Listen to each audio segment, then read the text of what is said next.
Ghost hunters believe they can communicate with spirits of the dead. They believe they can transcend the barriers of space and time and see into the past. Actually make contact with the ghost of a tormented person and relive the trauma of some long-forgotten tragedy. Can a ghost be set free to move on to another world?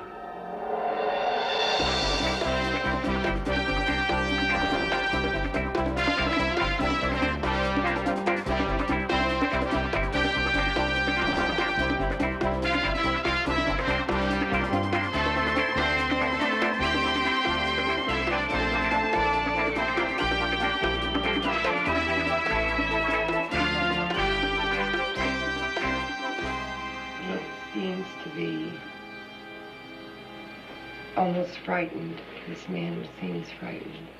Psychics attempt to exorcise an evil spirit. If the ghost departs, will an in search of camera capture its image? Strong male presence seems to center around.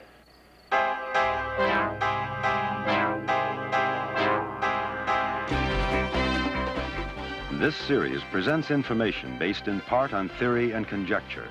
The producer's purpose is to suggest some possible explanations, but not necessarily the only ones, to the mysteries we will examine.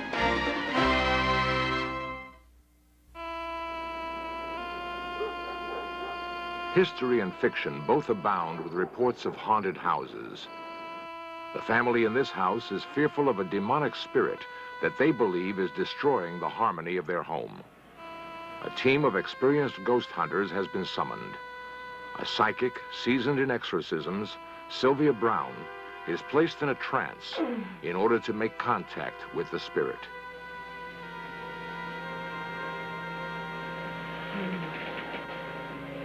In case any ghost should depart from the room, the in search of cameras are ready to document the event.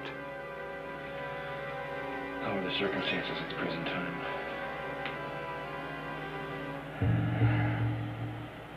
This is a highly charged energy implant. And sometimes the only thing that can break this energy is prayer. Prayers must be said in this house. Prayers must be said over the man at the end of the table. Release all negativity. And whatever is in this house that is of any negative energy, we command by the will of the Father, Son, and the Holy Spirit, that it goes on to progression and perfection. That there is no negativity left, that there is no black whirlpool of energy. The camera does pick up the impression of something moving. Is it the image of a ghost or some random electronic impulse? Many people believe that a ghost is the disembodied spirit of a person who suffered an emotionally tragic death and who is imprisoned forever in that locale. The spirit lives on as a form of energy, a sudden gust of wind in a closed room, an unearthly cry in the dead of night. These are physical examples of the ghost reliving its final moments as a human. People who claim to be psychics say that by contacting these spirits, they can unlock the secrets of a haunted house. A ramshackle house with a mysterious past is the target of a ghostly stakeout. The Rule Ranch is 200 miles north of San Francisco and overlooks the jagged California coast. Recently, In Search Of arranged to bring a team of ghost hunters here in order to test their psychic skills. In the nearby village of Jenner, preliminary research is provided to In Search Of by Antoinette May, a freelance journalist. She questions residents for background information. The house was built in the 19th century by a rich and powerful family named Rule. Sometime during the 1920s, a mysterious tragedy occurred and the house was abandoned. The estate has fallen into ruin. Neighbors swear they have heard the sound of a woman wailing behind the walls and her footsteps echoing on the gravel drive.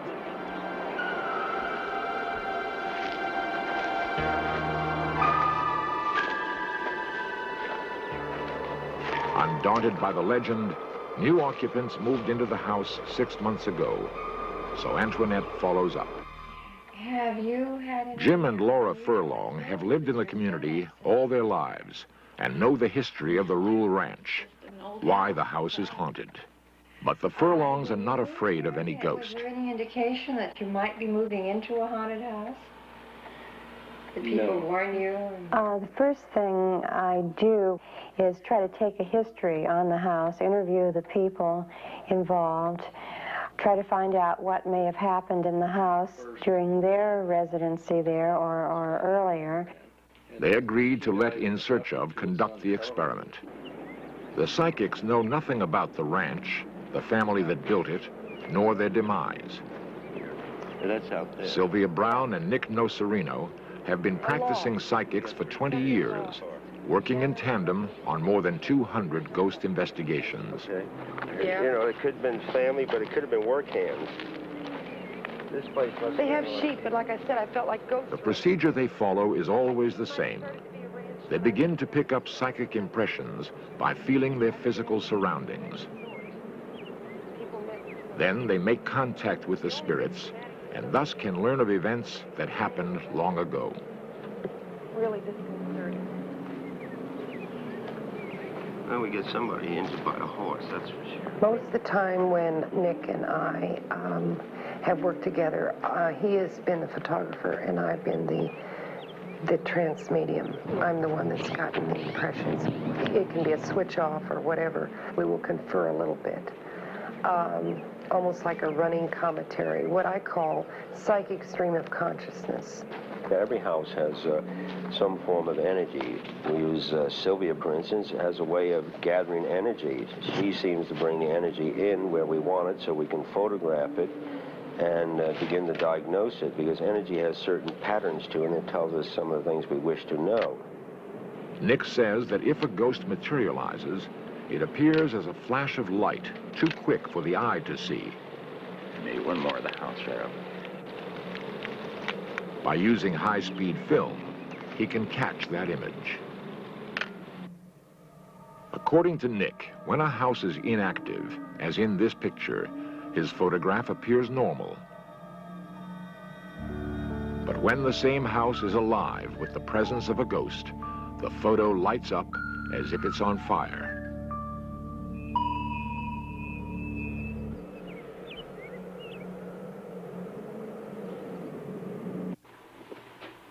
As the house tour begins, Antoinette records impressions. In the case of Sylvia and Nick, I try very hard to verify their stories. I have never gone on a house investigation with either of them that they haven't come up with amazing hits. What we're picking Not even this. I see a baby. Sylvia and Nick claim they can conjure up images of the people who lived in the house long ago. 11, 12, 13. Going from room to room, the story is pieced together. But right looking out at the window, we saw her. Yeah, coming up the path, you can see a woman in this window.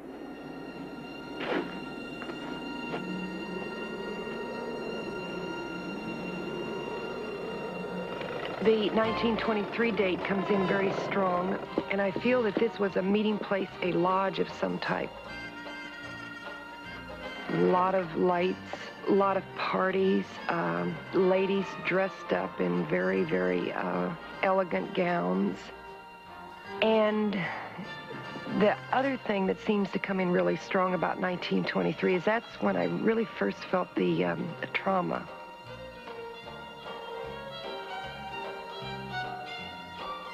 I want to say Carmelita, dark hair, dark eyes, beautiful dresses, very lacy, very frothy looking, the kind of petite little, kind of a accentuated chin, But I think she compensated by that by wearing a lot of rouge. Get the feeling of hopping around. It needs to be very female-dominated. Yeah, this house is dominated by one man. He's a well-to-do man. Apparently he's got money. He's used to having his way. He's, I would say, a very obstinate man, very stern man. He's a controller. He's a ruler. You sure you're not picking up John Rule or John Ruler? Because it seems to fit together. See, yeah, John Rule. John yes. Rule. Whoever he is, I don't like him. Do you have any feeling of anything really dramatic happening here? The girl's crying for some reason. Now, you know, I mentioned to you about the fact that she was going to be engaged, I think, but I don't think it ever culminated. The traumas that surround this place is basically female. And there was almost like an insanity type of thing going on with this female who was lost, almost running blindly, not being able to find her way. And I think she's dead.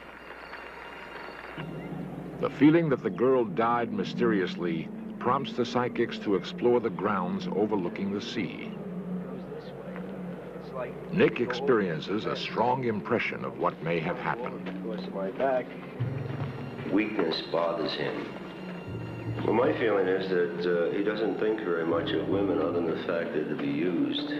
I feel that somebody was very, very upset, distressed, running away from somebody. But I also think somebody took the cliff. Because right down here you get this really strong feeling of depression, running, afraid, breathing hard, heavy.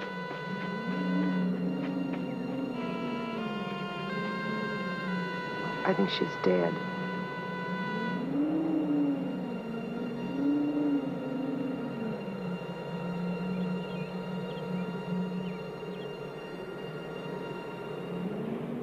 We checked later with Jim Furlong and older local residents.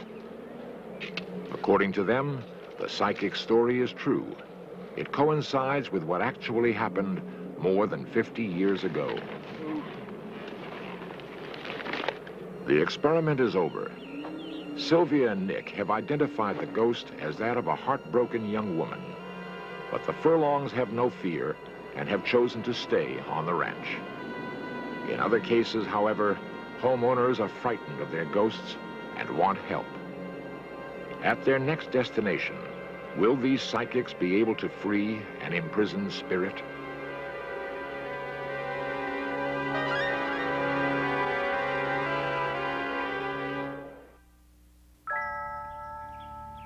Nestled in the foothills of the Sierra Nevada mountains of California is a country inn called the Vineyard House. It has been a way station for weary travelers ever since the days of the gold rush. Journalist Antoinette May was contacted by the owners of the inn because they believe their property is haunted. The house was built by Robert Chalmers, a miner who became rich during the gold rush of 1849. But tragedy struck when Chalmers went insane at the peak of his success. His house has been plagued by unexplained phenomena ever since. Recently, experiences have become so chilling that guests, such as Marion Sharp, are afraid to spend the night. Marion had come here for a weekend vacation, but did not have a restful visit. I awakened around 4 in the morning with an overwhelming sense of anxiety and terror, as if I had awakened from a very bad dream, but I had not had a bad dream. I was immobilized with fear. There was an acceleration of pulse and heart, and I felt terribly warm and highly agitated, and I was fighting tears for a period of time, and then finally I was crying. And overhead there was a light footfall, as if a woman were walking back and forth across the room. Then there began a series of banging doors, one after another, slamming. We could see nothing in the dimly lit corridor, but we could hear the slamming and banging of doors.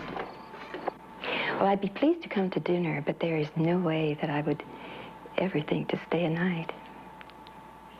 Never.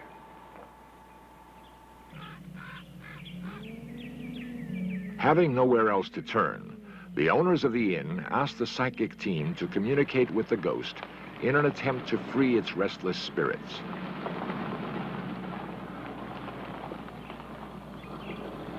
Anxious to help, the psychics decide to spend the night. The vineyard house still affords the wayward traveler a warm fire and a hearty dinner. Are they all this busy? Well, this one has a lot of history. Sylvia's husband, Dal Brown, and Nick's wife, Chris Nocerino, are also on the stakeout. Yeah. Did you take notes? Yeah. Oh, I'm sorry.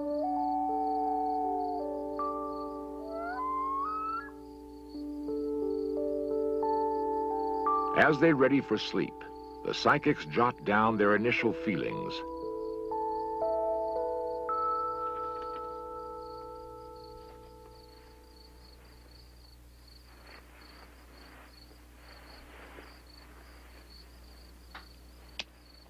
A strong sense of apprehension falls over the house.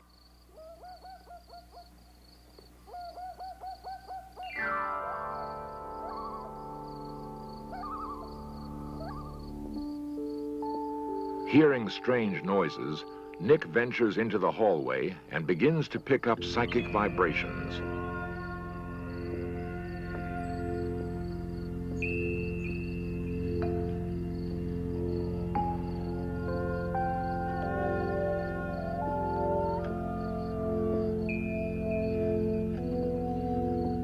Also awakened from a fitful sleep, Sylvia joins him.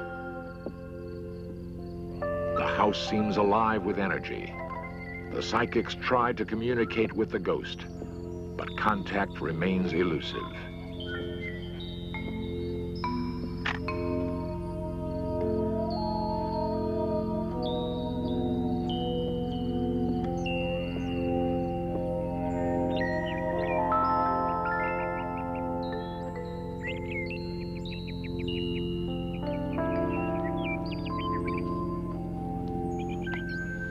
Early in the morning, our ghost hunters enter the cemetery where the bodies of the original owners, Louise and Robert Chalmers, are buried.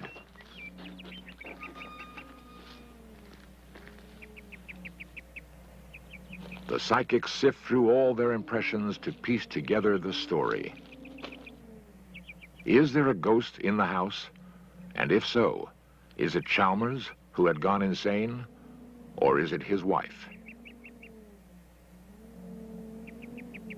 I feel tragedy.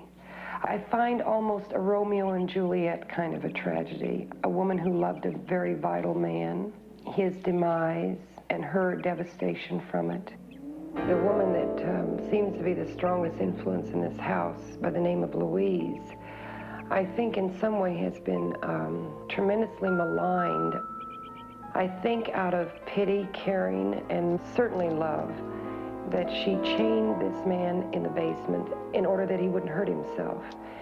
And I think in her mind, she felt that she just couldn't send him away to what we might think of an early snake pit type of confinement that they had in mental hospitals. Somebody's singing. It's an old song. It goes something like, I come from Alabama. Banjo on Oh, my knee. Susanna, with a banjo on my knee. I'm coming to thee.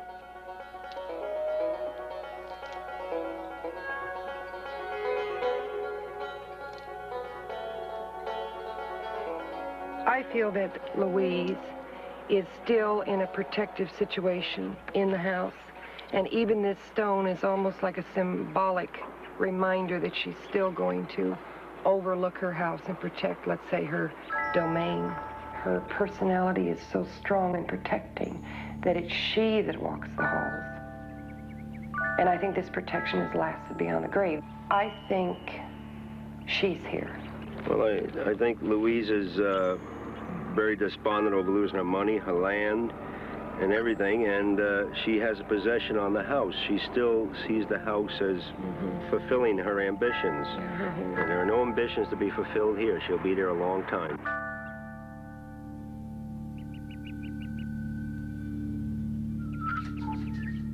Sylvia and Nick say they are unable to expel the spirit of Louise because her presence, her guilt, is too strong. Ghost hunting is at best an inexact process. What determines success or failure is often in the mind of the observer. The ghost seekers believe they have failed, but only future guests at the Vineyard Inn will be able to make such a judgment.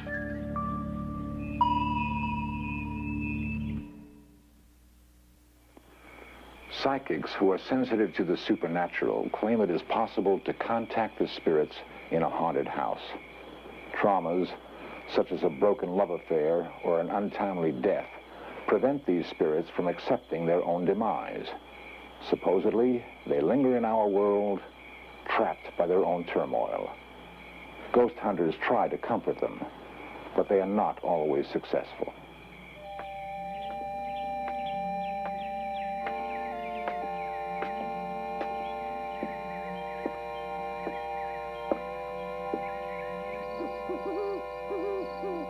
Sometimes the ghost may be freed from bondage. Sometimes it may be imprisoned in its earthly home for eternity.